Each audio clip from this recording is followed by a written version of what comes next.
as always, like I say, man, every day that I'm free, man, above ground, man, it's a day of full opportunities, man. So, as I believe I was talking to y'all the last time, it was concerning some of the dangers of prison. And of course, when I'm talking about prison, I'm talking about Maryland state prisons. So, one of the more dangerous spots in prison is the yard.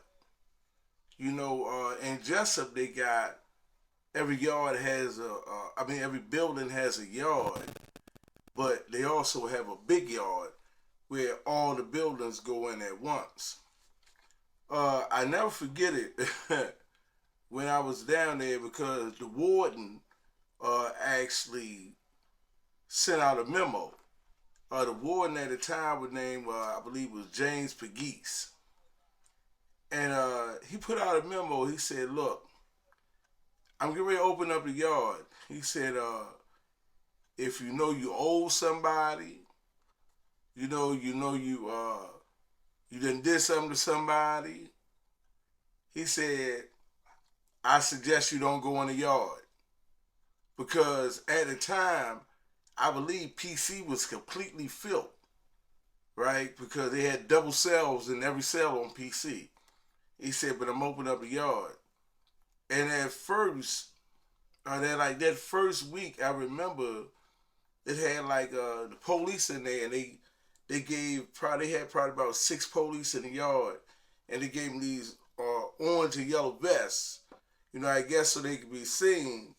And in that first week, it was funny because it was so many stabbings in the yard, and it was so many robberies in the yard and things like that the police, they had to take the police out the yard and then start posting them up against the fence. They said because guys was actually doing this and getting away with it.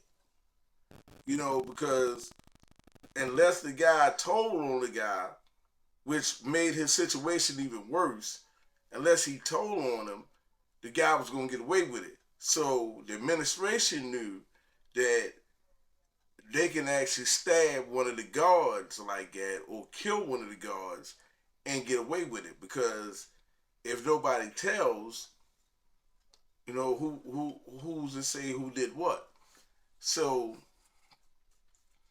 that's one of the more dangerous spots in there because I can remember at times where wars might break out and it might, let's speak gangs for example.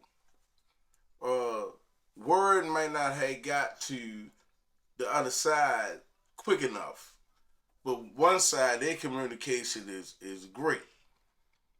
Okay, so here's a guy out there bench pressing and getting in this super shape, and here come one of the foot soldiers come and drop 100-pound weight on his face, right? While he's doing that, which of course is going to make whatever weight he's bench pressing come down on his chest if he's lucky, or come down across his throat and most likely probably kill him, right?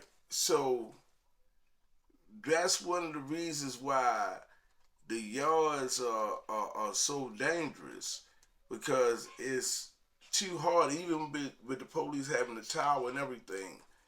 Uh, Unless that police has a personal knowledge of you, or he can say that I know for sure this is the person, then who's to say who? Because although Maryland, the commissioner's office, they call themselves solving one problem by saying, hey, well, because guys, especially maximum security prisons, because guys was robbing other guys for their clothes and stuff like that, so we're gonna take away all the other clothes. Okay, but you solved one problem and created another one, right? Because here it is, you have everybody dressed alike: hat, shirt, pants, shoes. Everybody's dressed alike. So who's to say, hey, it was that guy with the blue shirt, the blue pants? You mean everybody in the jail? Right? So, like I said, they saw one problem and created a whole nother one. Sometimes things are best just left the way they are, right? Things like, although people might not always understand certain things about prisoners and a prisoner's way of thinking, right? But it's not far fetched and it's not too far from societies. It's just that it's a lot more concentrated, right? It's not diluted in a lot of areas that it is in society. So,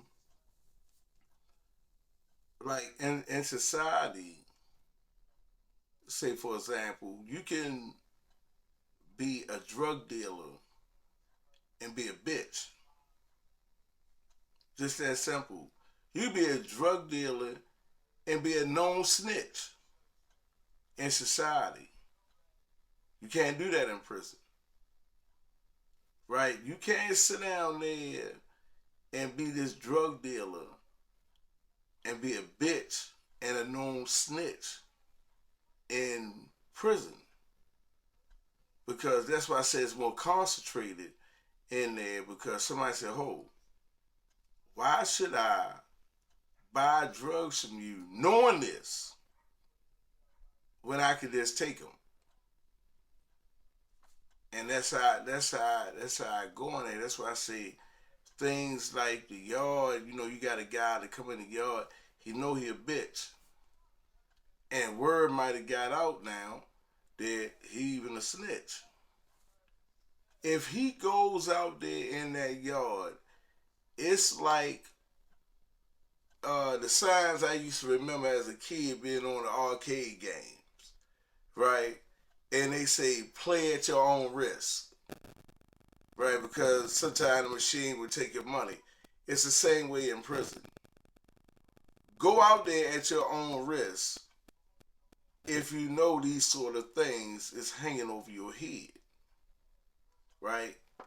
And I don't want any of the youth to think in any way that I'm glorifying prison. I'm the first one to tell you, man, get as far away from prison as you can and the things that'll put you in there, right? Because, like I said, is slavery really disguised, really good, right? The government really did a number on us, so to speak, because I spoke about this in one of the other episodes.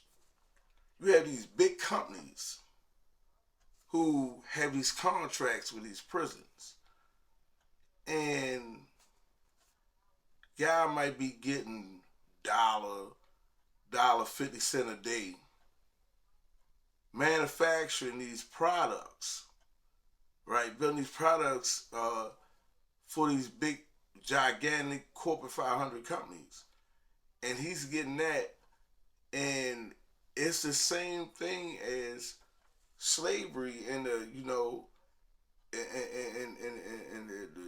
what the 1800s and things of that nature. It's slavery all over again, right? They're just disguising it because even when you read the Constitution, right, uh, it says in the 13th Amendment, anyone who have been convicted of a crime, you are in fact a slave. So you say they tell you that. That's why I say they just disguised it. And so now what happens to a lot of guys in prison is this. When they let's say they committed whatever crime or they allegedly committed it, however you want to look at it, right? Uh the state's attorney will turn this one crime into 10 different variations of it. So to say, hey, man, if I can just get him on one, that's another quarter in the bucket. That's another silver dollar in the bucket, right? And these people are really making this kind of they're making money off us. And something else I want to say too, because it does still involve prison, right? Here it is. A couple of years ago, right before I come home, they was talking about defund the police, right? It's too much money being spent on crime. It's too much this, that, and the third. Here it is, a child thinking like a child, right? So much for the so-called child's mind is not fully developed until he's 25. This is what science says. It's not me, right? This is what science says, right? And the Supreme Court too, as well. A child does something foolish because he is a child. His brain hasn't fully developed, so he does whatever he does. And this guy gets out his car and prepared to swing a bat at him. A child thinking like a child, once again, shoots the guy. It's hey man, and unfortunately, and I pay my respects to the guy's family. I'm not bashing him in any way or this guy, but I have to be realistic when I say who was really at fault. The adult who was or should have been more had more self control and more rationale than a child. And don't get me wrong, I don't condone the young child that killed this guy. I don't condone that. But it's sad that certain type certain types we get a very unfair shake to fill up these prisons to keep this massive appetite that the corporate 500 companies have, right? To sit down there and keep on having us building their products for pennies on the dollar, right? And it's not like we're in there getting minimum wage enough, and you're really getting like 90 cent, 95 cent a day, right? For stuff like that, because you might work at a certain shop. They might add $1.50 onto that, right? That's slave labor. That's slave labor, right? And they don't make it really any easier.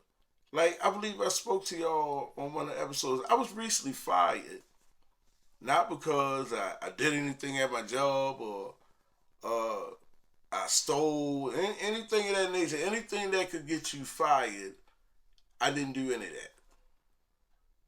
I was fired because I had this murder conviction on my record that I gave my time back for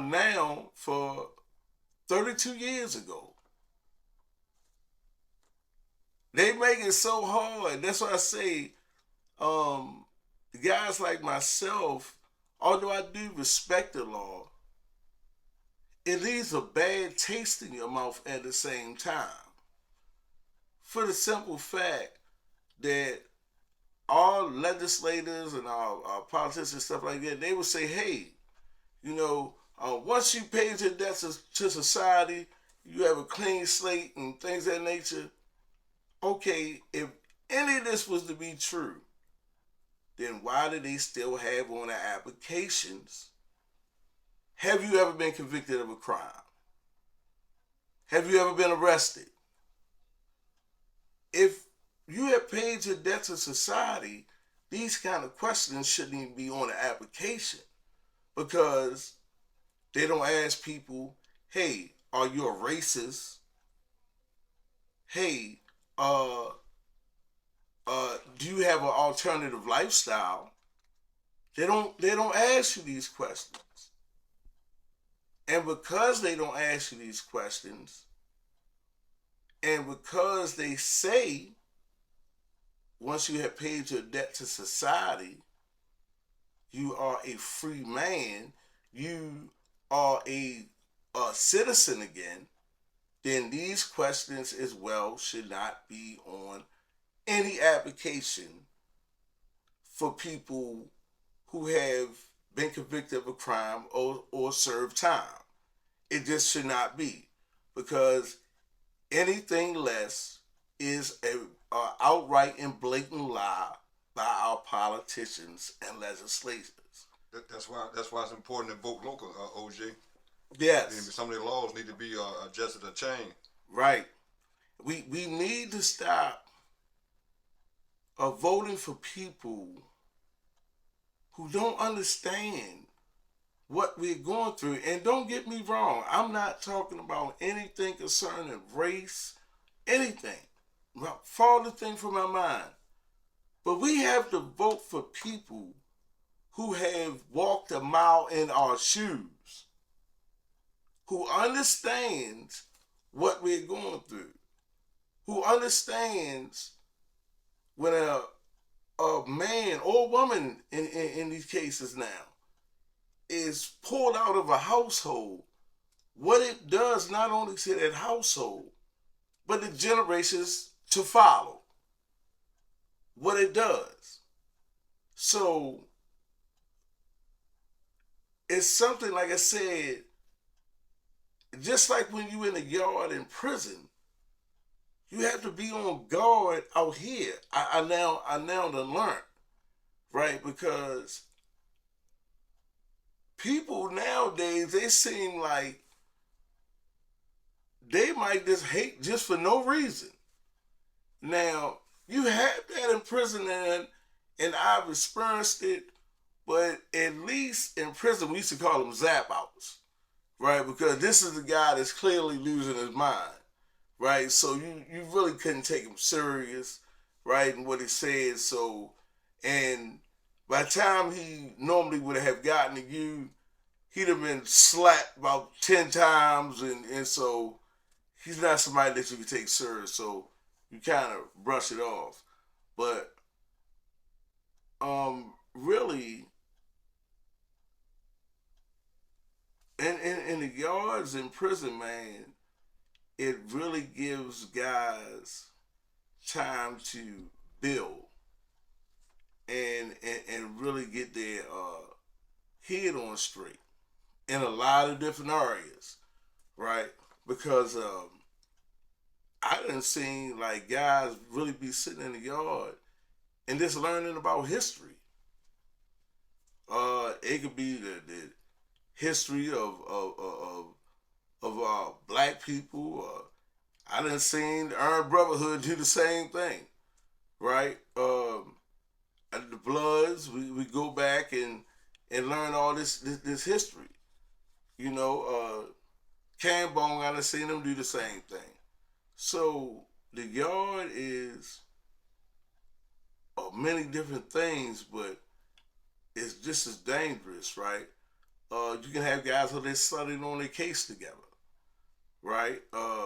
It's many things, but you always have to be on the alert, because at any given time, especially considering what you might stand for or represent, at any given time, somebody could try to strike. But on that note, I'm going to go ahead and end this in this 3-part series. But as promised, I'm going to always bring y'all something back about prison, as well as my experience while I was in there for 30 years. Man, as always, man, I appreciate y'all.